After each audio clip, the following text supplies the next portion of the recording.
BDCवर आपले स्वागत आहे. आज आपण पाहणार आहोत उत्पत्ती भागवत एकादशी व्रत कथा. ओम नमो भगवते वासुदेवाय नमः. उत्पत्ती एकादशीचे व्रत हेमंत ऋतूमध्ये कार्तिक महिन्याच्या कृष्ण पक्षात केले पाहिजे. याची कथा पुढील प्रमाणे आहे. युधिष्ठिरांनी भगवान श्रीकृष्णाला विचारले, भगवंता, पुण्यमयी एकादशी तिथी कशी उत्पन्न झाली? या जगात ती पवित्र का मानली गेली आणि देवांना कशी प्रिय झाली? श्री भगवान म्हणाले, कुंतीनंदन, प्राचीन काळची गोष्ट आहे. सत्ययुगात मूर नावाचा राक्षस राहत असे. तो खूपच अद्भुत, अत्यंत रौद्र व सर्व देवांसाठी भयंकर होता. त्या काळ रूपधारी दुरात्मा राक्षसाने इंद्रालाही जिंकले होते. तसेच सर्व देवांना पराभूत करून त्यांना स्वर्गातून हाकलले होते व देव शंकित आणि भयभीत होऊन पृथ्वीवर विचरण करत होते. एके दिवशी सर्व देव महादेवांकडे गेले. तेथे इंद्राने भगवान शंकरांना सर्व वृत्तांत सांगितले. इंद्र म्हणाले, महेश्वर, हे देव स्वर्गातून हद्दपार केल्यावर पृथ्वीवर फिरत आहेत. मनुष्यांमध्ये राहणे यांना शोभत नाही. देवा, काहीतरी उपाय सांगा. देवांनी कोणाचा आश्रय घ्यावा? महादेव म्हणाले, देवराज, जेथे सर्वांना शरण देणारे, सर्वांच्या रक्षणात तत्पर राहणारे जगाचे स्वामी भगवान गरुडध्वज विराजमान आहे, तेथे जा. ते तुमचे रक्षण करतील. ओम नमो भगवते वासुदेवाय नमः. भगवान श्रीकृष्ण सांगतात, युधिष्ठिर, महादेवांचे म्हणणे ऐकून परमबुद्धिमान देवराज इंद्र सर्व देवांसह क्षीरसागरात गेले, जेथे भगवान गदाधर निद्रिष्ट होते. इंद्राने हात जोडून त्यांची स्तुती सुरू केली. इंद्र म्हणाले, देव देवेश्वरा, आपणास नमस्कार असो. देव, आपणच पती, आपणच मती, आपणच करता व आपणच कारण आहात. आपणच सर्व लोकांची माता व आपणच या जगाचे पिता आहात.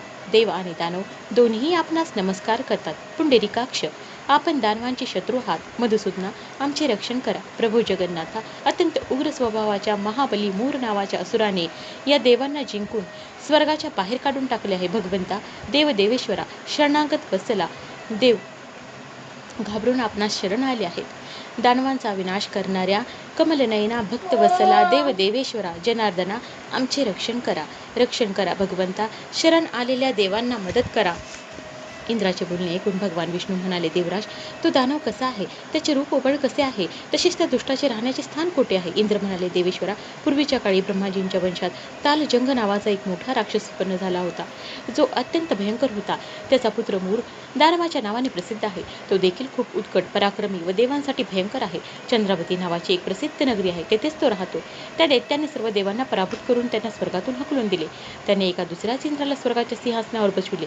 अग्नी, चंद्र, सूर्य, वायू आणि वरुण देखील त्याने दुसरेच बनविले आहेत. जनार्दना, मी सत्य सांगत आहे, त्याने सर्व काही दुसरेच बनविले आहे. देवांना तर त्याने त्याच्या प्रत्येक स्थानापासून वंचित केले आहे. इंद्राचे बोलणे ऐकून भगवान जनार्दनाला खूप क्रोध आला. ते देवांना बरोबर घेऊन चंद्रावतीपुरीत गेले. भगवान गदाधराने पाहिले की दैत्यराज सतत गर्जना करत आहे व त्याच्याकडून पराभूत होऊन सर्व देव दाही दिशांना पळत आहेत. आता तो दानव भगवान विष्णूंना पाहून म्हणाला, उभा रहा, उभा रहा. त्याची ही गर्जना ऐकून भगवान विष्णूंचे डोळे क्रोधाने लाल झाले. ते म्हणाले, अरे दुष्ट दानवा, माझ्या या हातांकडे बघ. असे म्हणून श्री विष्णूंनी आपल्या दिव्य बाणांनी समोर आलेल्या दुष्ट दानवांना मारायला सुरुवात केली. दानव भीतीने घाबरले. पंडुनंदना, त्यानंतर श्री विष्णूंनी दैत्यसेनेवर चक्राचा प्रहार केला. त्यामुळे छिन्नभिन्न होऊन शेकडो योद्धे मृत्युमुखी पडले. यानंतर भगवान गरुडध्वजांनी मधुसूदन बद्रिकाश्रमात गेले. तेथे सिंहावती नावाची गुहा होती, जी 12 योजन मोठी होती. पंडुनंदना, त्या गुहेला एकच दार होते.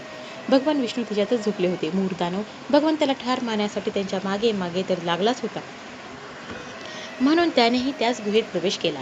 तेथे भगवंताला झोपलेले पाहून त्याला खूप आनंद झाला. त्याने विचार केला, हा दानवांचा घाबरणारा देव आहे, म्हणून नक्कीच याला मारून टाकेन. युधिष्ठिर, त्या दानवाने अशा प्रकारे विचार करताच भगवान विष्णूंच्या शरीरातून एक कन्या प्रगट झाली, जी खूपच सुंदर, सौभाग्यशालिनी व दिव्य अस्त्रशस्त्रांनी सुसज्जित होती. ती भगवंताच्या तेजाच्या अंशापासून उत्पन्न झाली होती. तिचे बळ व पराक्रम महान होते. युधिष्ठिर, दानवराज मूरने त्या कन्येला पाहिले. कन्येने युद्धाचा विचार करून दानवांशी युद्ध करण्यासाठी आवाहन केले. युद्ध सुरू झाले. कन्या सर्व प्रकारच्या युद्धकलेत निपुण होती. तो मूर नावाचा मोठा राक्षस तिचा केवळ हुंकाराने भस्म झाला.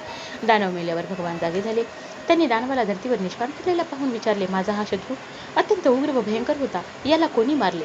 कन्या म्हणाली, स्वामी, आपल्याच प्रसादाने मी या महादैत्याचा वध केला. श्री भगवान म्हणाले, कल्याणी, तुझ्या या कृत्याने तिन्ही लोकातील मुनी आणि देव आनंदित झाले आहेत. म्हणून तुझ्या मनात जशी इच्छा असेल त्यानुसार माझ्याकडे एखादा वर माग.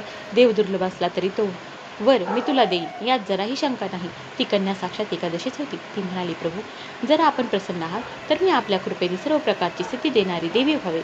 जनार्दना, जे लोक आपली भक्ती करून एकादशीला उपवास करतील त्यांना सर्व प्रकारची सिद्धी प्राप्त हो. माधव, जे लोक उपवास, नक्तभोजन किंवा एकभुक्त करून माझे व्रत करतील त्यांना आपण धन, धर्म आणि मोक्ष देवा. श्री विष्णू म्हणाले, कल्याणी, तू जे काही बोलत आहेस ते सर्व पूर्ण होईल. भगवान श्रीकृष्ण म्हणतात, युधिष्ठिर, असा वर घेऊन महाव्रता एकादशी खूप प्रसन्न झाली. दोन्ही पक्षांची एकादशी समान रूपात कल्याण करणारी आहे. यात शुक्ल व कृष्णाचा भेद करू नये. जर उदय काळात थोडीशी एकादशी, मध्यामध्ये पूर्ण द्वादशी आणि अंती किंचित त्रयोदशी असेल तर तिला त्रिस्पृशा एकादशी म्हणले जाते. ती भगवंताला खूपच प्रिय आहे. जर एका त्रिस्पृशा एकादशीला उपवास केला तर 1000 एकादशी व्रतांचे फळ मिळते. तसेच अशाच प्रकारे द्वादशीला पारणे केल्यावर हजारपट फळ मानले गेले आहे. अष्टमी, एकादशी, षष्ठी, तृतीया व चतुर्दशी या जर पूर्वतिथीपासून अवरुद्ध असतील तर त्या दिवशी व्रत करू नये. परिवर्तनी तिथीपासून युक्त असल्यावरच यांच्यात उपवासाचे विधान आहे. पहिल्या दिवशी दिवसा व रात्री देखील एकादशी असेल आणि दुसऱ्या दिवशी केवळ प्रातःकाळी एकदंड एकादशी असेल तर पहिली तिथी सोडून दुसऱ्या दिवशी द्वादशी युक्त एकादशीलाच उपवास केला पाहिजे. हा विधी मी दोन्ही पक्षातील एकादशींसाठी सांगितला आहे.